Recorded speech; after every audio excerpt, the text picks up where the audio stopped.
बिस्मिल्लाहिर्रहमानिर्रहीम। अस्सलाम वालेकुम माय यूट्यूब फैमिली, कैसे हैं आप? उम्मीद करती हूँ अपने अपने घरों में खुशबाश होंगे। आज मैं आप लोगों से शेयर करूँगी अपनी पसंद की शादी करने का वजीफ़ा। मुझे बहुत सारे कमेंट्स आए, टिकटॉक पे मेरा अकाउंट है, उधर भी मुझे बहुत सारी मेरी बहनें पूछती हैं कि आप ही हमें पसंद की शादी का कोई वजीफ़ा बताएँ, पसंद की शादी का कोई वजीफ़ा बताएँ। तो फिर आज मैंने ये सोचा कि इसकी इस्लामी हिस्ट्री क्या है, ये भी आपको थोड़ी सी बता दूं कि इस्लाम में पसंद की शादी के बारे में क्या हुक्म है, और मैं ये वजीफ़ा भी आप लोगों से के साथ शेयर करती हूँ।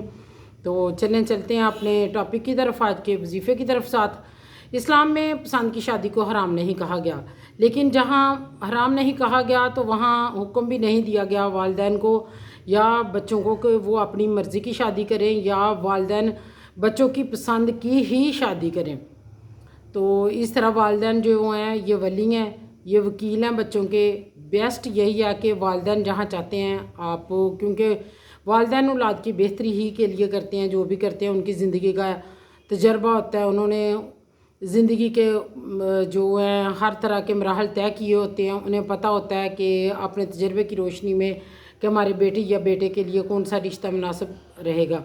जबकि आजकल के जो बच्चे हैं ये बस ग्लैमर से मुतासर होकर दूसरे लोगों से उनकी बातों में आके, तो ख़ानदान का पता नहीं होता, ख़ानदानी पस मंज़र वो भी जानना ज़रूरी होता है कि लोग किस तरह के हैं, किस तरह फिर लोग बेटी बेटे का रिश्ता करते हैं। लेकिन आज की नौजवान नस्ल जो है ना ये कहती है हम वालिदैन से बहुत ज़्यादा समझदार हैं। तो इस्लाम में जहाँ पसंद की शादी से मना नहीं किया गया तो वहाँ हुक्म भी नहीं दिया गया वालिदैन को कि आप बच्चों की पसंद की शादी ही करें, और वालिदैन को भी मना नहीं किया गया कि वो बच्चों की राय ना लें। बच्चों की राय लें, ज़रूर लें। और अगर बल्कि यहाँ तक है कि अगर आप बच्चों की शादी वहाँ कर देते हैं वालिदैन जहाँ बच्चे राज़ी नहीं, तो मैंने ये भी कहीं पढ़ा है, उलमा से कहते सुना है कि ये हराम है। वालिदैन को भी औलाद को इज़्ज़त देनी चाहिए, उनकी राय का एहतराम करना चाहिए, बच्चों की राय का। तो इस तरह अंडरस्टैंडिंग से ही सारे मामलात तय हों तो तब ही है। बहरहाल जो वालिदैन होते हैं, मैं ये कहूँगी उनकी ज़िंदगी का एक्सपीरियंस होता है, वो बेहतर समझते हैं, इसलिए उनकी राय को प्रेफरेंस देनी चाहिए, क्योंकि उन्होंने देखा होता है ज़िंदगी के बहुत सारे मराहल तय किए होते हैं, उनका तजर्बा होता है, कुछ उन्हें ज़िंदगी की ऊंच नीच बेहतर समझते हैं। आज इसी सिलसिले में मैं वजीफ़ा लेके आऊँ पसंद की शादी का। इंशाल्लाह अगर पसंद की शादी ये तो वालिदैन और बच्चों के दरमियान मामलात हो गए ना, तो मेरी तो वैसे भी दुआ है कि वो लड़का लड़की जो वाकई निकाह करना चाहते हैं तो अल्लाह ताला उनको कामयाब करे। इस तरह बुराई का माशरे से तदारक होता है, एक अच्छा मैसेज आता है, एक ख़ानदानी शादी तो होनी ही होती है।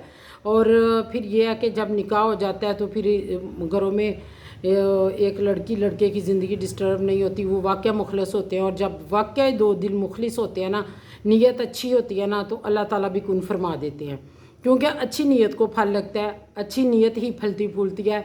अगर दोनों में से किसी एक की नीयत में भी कदूरत होगी तो वो काम सिरे नहीं चढ़ेगा, कोई भी हो, वो निकाह का हो या कुछ और हो। तो इसलिए बहरहाल ये इस्लाम में मना भी नहीं है, तो इस्लाम में कहा भी नहीं गया कि आप पसंद की ही शादी करें, लेकिन इस्लाम में यह है कि पसंदीदा अमल ज़रूर है कि लड़की की या लड़के की राय ज़रूर ली जाए। तो मैं आज आपको बताऊंगी। चलते हैं वजीफ़े की तरफ। वजीफ़े की तरफ जाने से पहले चैनल को लाइक करें, शेयर करें, सब्सक्राइब करें, ताकि ये दिन की बात जहाँ जहाँ तक पहुँचे हमारे लिए सदका जारिया बनता रहे।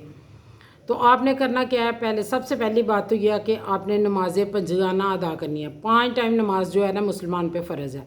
इसके बाद हमारी दुआएं की कबूलियत की आप करें। अल्लाह ताला मेहरबान है, गफूर रहीम है, वो वैसे भी सुन सकते हैं, लेकिन मैं अपने छोटे से प्लेटफॉर्म से यही मैसेज देती हूँ कि नमाज ज़रूर पढ़ा करें। तो आपने नमाज़ पढ़नी है तो एक दफ़ा आपने सूरह ताहा पढ़नी है। सूरह ताहा वैसे हरूफ मुक्तात है तो इसको ज़रूर पढ़ना है। तो बाकी आपने 111 दफ़ा हर रोज़ फजर की नमाज के बाद पढ़ना है, या मुजीबो या मुजीबो या मुजीबो।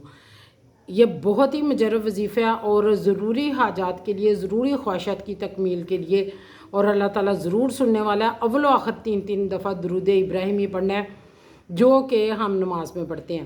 میں درود ابراہیمی اس لیے اپنے ہر وظیفے میں بتاتی ہوں کیونکہ یہ افضل ترین درود ہے، تو آپ اس کو ضرور پڑھیں۔ پھر ایک دفعہ سورہ طٰہٰ پڑھیں، 111 دفعہ یا مجیبو پڑھیں، اور اللہ تعالیٰ کے حضور خضوع و خشوع سے دعا مانگے، تو انشاءاللہ اگر نیت اچھی ہوئی لڑکے کی بھی اور لڑکی کی بھی تو یہ کام ضرور ہو کر رہے گا۔ لیکن اگر آپ سمجھتے ہیں کہ ہم نے بڑے خضوع و خشوع سے باتیں بھی کی ہیں، اللہ کو یاد بھی کیا، ہم ایک دوسرے سے مخلص بھی تھے، تو ہمارا نکاح پھر بھی نہیں ہوا، تو پھر پریشان ہے۔ پھر یہ اس میں وہ بہتری ہے جو آپ نہیں جانتے، اللہ تعالیٰ جانتا ہے بہتر، کہ اللہ تعالیٰ بہتر جانتا ہے کہ انسان کے لیے بہتر کیا ہے۔ اور دنیا میں وہی لوگ ملتے ہیں جو کہ عالم ارواح میں مل چکے ہوتے ہیں، جن کی روحیں مل چکی ہوتی ہیں پہلے۔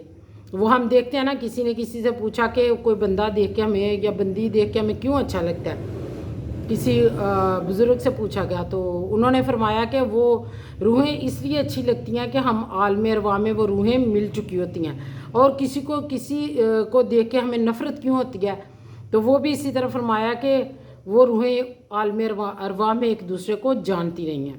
تو یہ چھوٹے سے پلیٹ فارم سے میرا میسیج تھا۔ اللہ تعالیٰ ہر کسی کو نیک مقصد میں کامیاب کرے۔ ویڈیو کو لائک کرے، شیئر کرے، سبسکرائب کرے چینل کو۔ ملیں گے نئے ویڈیو میں نئے ٹاپک کے ساتھ۔ ٹل دین اللہ حافظ۔